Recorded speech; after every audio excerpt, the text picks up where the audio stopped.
Ricardo fechou a pasta com um estalo seco. Descubra tudo. 2 semanas depois, eles se encontraram pela primeira vez, em uma reunião do consórcio responsável pela revitalização do centro histórico da cidade.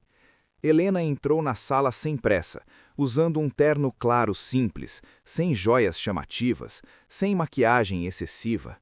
Nada nela gritava poder, e ainda assim, quando se sentou, todos pareceram ajustar a postura. Ela abriu o laptop, conectou ao projetor e disse com voz calma: "Podemos começar?" Ricardo a observou como se analisasse um adversário no tabuleiro. Ela não tentou impressionar, não tentou agradar, apenas apresentou números, cronogramas e soluções com uma precisão desconcertante. Quando terminou, alguém comentou: "Impressionante." Ela sorriu de leve. "Apenas funcional." Ricardo falou pela primeira vez. "Funcional não significa viável." Os olhos dela se voltaram diretamente para os dele. "Viabilidade é uma questão de método, Sr. Monteiro, não de opinião." A sala ficou em silêncio. "Meu método construiu metade desta cidade," ele respondeu. "E o meu vai reconstruir a outra metade." Não havia hostilidade no tom dela, apenas certeza. Naquele instante, Ricardo sentiu algo que não reconhecia havia anos: irritação, misturada com curiosidade. A rivalidade se tornou pública nas semanas seguintes. Reportagens comparavam os dois. Analistas discutiam quem dominaria o mercado. Funcionários comentavam em voz baixa que a Guerra Fria entre Monteiro Engenharia e Duarte Projetos era inevitável. O primeiro confronto direto aconteceu em uma audiência sobre impacto ambiental. Ricardo desmontou, ponto por ponto, um estudo apresentado pela equipe dela. "Dados incompletos", disse ele, frio. Helena levantou-se imediatamente. "Atualizados ontem às 23h47. Ela exibiu um documento novo na tela. "Sugiro que sua equipe revise antes de fazer acusações." Um murmurio percorreu o auditório. Depois da reunião, no corredor quase vazio, ele a alcançou. "Você gosta de me contradizer?" Ela continuou andando. "Gosto de precisão. Ou de atenção." Ela parou e se virou. "Senhor Monteiro, se eu quisesse atenção, não teria escolhido engenharia estrutural." Ele não pôde evitar um sorriso breve. "Então por que voltou ao Brasil?" "Porque algumas cidades merecem mais do que prédios lucrativos." O comentário foi um golpe direto. Ele sentiu. "E você acha que eu não me importo com a cidade?" Ela o observou por um segundo a mais do que o necessário. "Acho que você se importa com vencer." Ela foi embora antes que ele respondesse. Naquela noite, Ricardo se pegou olhando os projetos dela novamente, não para encontrar falhas, mas para entender como ela pensava. Dias depois, uma tempestade violenta atingiu a cidade. Parte de uma obra antiga, iniciada anos antes por uma empresa falida e agora sob responsabilidade compartilhada, apresentou risco estrutural. Os dois foram chamados às pressas. Chovia forte quando chegaram. Operários evacuavam o local. Sirenes ecoavam. "A estrutura não vai aguentar", disse um engenheiro. Helena já estava analisando as plantas. "Vai, se escorarmos aqui e aqui", apontou rapidamente. Ricardo discordou. "O solo está saturado." "Então drenamos primeiro." "Não há tempo." Ela o encarou. "Sempre há tempo para fazer certo." Por um momento, ninguém falou. A chuva parecia mais alta. "Faça do seu jeito", disse ele por fim. "Mas eu assumo o reforço externo." Trabalharam lado a lado pela primeira vez, sem plateia, sem imprensa, sem discursos, apenas decisões rápidas e coordenação precisa. Às 3 da manhã, exaustos e cobertos de lama, observaram a estrutura estabilizada. Helena soltou um suspiro longo. Funcionou. Ricardo percebeu que ela tremia, de frio, não de medo. Ele tirou o próprio casaco e colocou sobre os ombros dela antes de perceber o gesto. Ela ficou surpresa. "Obrigada." "Não se acostume." Mas não pediu o casaco de volta. Sentaram-se na borda de um caminhão, olhando a obra silenciosa sob a chuva fraca. Você não é o que eu esperava, disse ela. E o que esperava? Alguém mais pior. Ele soltou uma risada baixa, sem humor. Eu costumava ser. Ela virou o rosto. O que mudou? Ele demorou. O custo.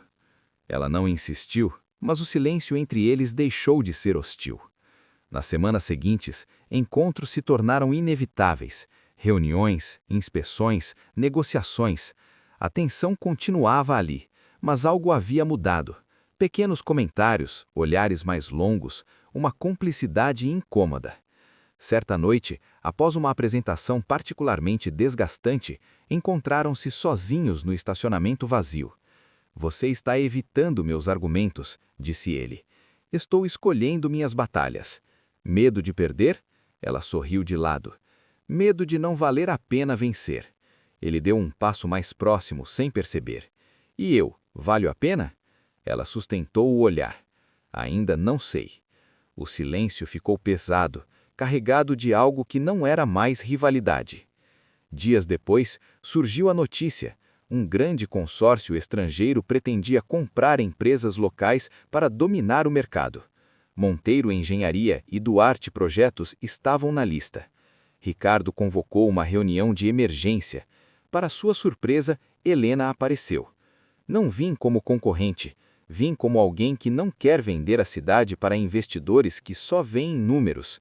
E você acha que eu venderia? Acho que você faz o que for mais vantajoso. Ele se inclinou sobre a mesa. E se a vantagem for trabalhar juntos? Ela ficou imóvel. Isso não é uma proposta profissional, é? É a única forma de impedir a aquisição. Ou de eliminar sua concorrência. Ele respirou fundo, pela primeira vez sem uma resposta pronta. Ou de parar de fingir que ainda somos apenas concorrentes. O coração dela acelerou visivelmente. Ricardo, eu não sei quando isso deixou de ser sobre negócios. Ela fechou os olhos por um segundo. Isso é uma péssima ideia. Provavelmente. Vai complicar tudo. Já está complicado. Ela riu nervosa. Você sempre resolve problemas com força bruta? Só quando não consigo ignorá-los. O silêncio entre eles agora era íntimo, perigoso. Mas ela recuou. Não posso misturar isso com trabalho. Então pare de fingir que não existe. Eu não estou fingindo. Então por que está indo embora? Ela hesitou. Quando falou, a voz saiu mais baixa. Porque se isso der errado, eu perco tudo. Ele respondeu sem pensar. Você não perderia tudo. Ela o encarou com os olhos brilhando. Eu perderia você. Aquilo o atingiu como um impacto físico. Ela saiu antes que ele pudesse dizer qualquer coisa. Durante semanas, mal se falavam. Negociações seguiram frias, profissionais. O consórcio avançava. Até o dia em que Ricardo recebeu a notícia. Helena havia recusado uma oferta milionária e estava à beira da falência. Ele a encontrou sozinha no escritório quase vazio, caixas empilhadas. Você está desistindo. Estou protegendo o que ainda posso. Isso não é proteção, é fuga. Ela finalmente perdeu a calma. Nem tudo é uma guerra, Ricardo. Para mim sempre foi. Pois para mim não é. Eu não quero vencer se isso significar me tornar alguém que não reconheço. Ele ficou em silêncio. Ela continuou, a voz quebrando. Eu voltei para este país para construir algo que importasse e acabei lutando contra você o tempo todo. Eu nunca quis lutar contra você. Então, por que fez parecer que precisava me destruir para vencer? Ele deu um passo à frente. Porque era mais fácil do que admitir que eu não queria que você fosse embora. O ar pareceu desaparecer da sala. Você, o quê? Eu não queria que você perdesse, nem que saísse do mercado, nem que saísse da minha vida. Ela deixou cair a pasta que segurava. Ricardo, eu não faço isso direito. Não sei competir sem machucar, não sei gostar de alguém sem tentar controlar o resultado. Ele se aproximou devagar. Mas eu sei que quando achei que você ia desaparecer, foi a primeira vez em anos que vencer deixou de importar. Os olhos dela se encheram de lágrimas. Você está dizendo que... Estou dizendo que quero tentar, sem contratos, sem garantias, só tentar. Ela riu entre lágrimas. Isso é a coisa mais imprudente que já ouvi você dizer. Então está funcionando. Ela levou a mão ao rosto dele, hesitante. Eu também não sei fazer isso. Ótimo, podemos errar juntos. O beijo veio lento, cauteloso, como se ambos estivessem aprendendo uma língua nova. Não foi impulsivo nem arrebatador, foi inevitável. Quando se afastaram, ela encostou a testa na dele. Vamos brigar muito, sem dúvida. Ainda vamos discordar de tudo, provavelmente. Ela sorriu, mas não como inimigos. Ele respondeu quase em um sussurro, nem mais como inimigos. Meses depois, o consórcio estrangeiro anunciou sua retirada. Um novo projeto conjunto seria liderado por duas empresas